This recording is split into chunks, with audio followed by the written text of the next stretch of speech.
You try to control everything, don't you? Tomorrow, other people's reactions, your career, your body, your feelings, even what doesn't depend on you. And the more you try to hold the reins of life, the more it slips away. It's like trying to grasp water with your hands. The tighter you squeeze, the more it flows away. Have you noticed how much this costs you? This obsession with control is not just exhausting, it's toxic. It turns you into a prisoner of unrealistic expectations, a permanent inspector of everything that could go wrong. And this has a name: anxiety. Anxiety at its core is the fear of the unpredictable.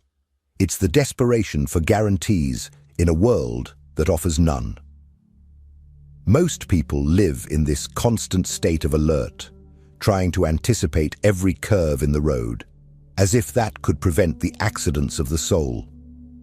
But Montaigne knew something that modern psychology only confirmed centuries later. Living in an attempt to predict the future is to live in a state of war with reality.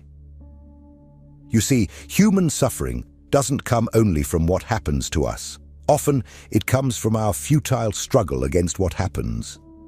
It's the desire for life to be different from what it is. It's the denial of the natural flow of things. Montaigne wrote about this with an almost disconcerting frankness. He accepted his pains, his losses, his uncertainties, not as something to be eliminated, but as an integral part of existence.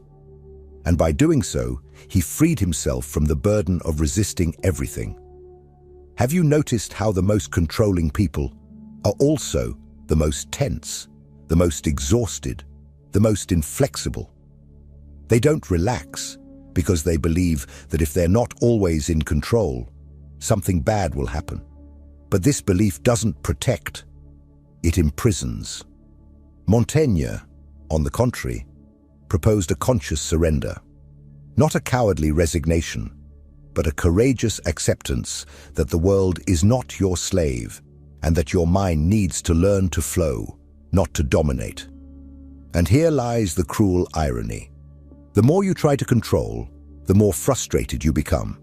And the more frustrated you are, the more you think you need control. It's a vicious cycle that swallows you whole.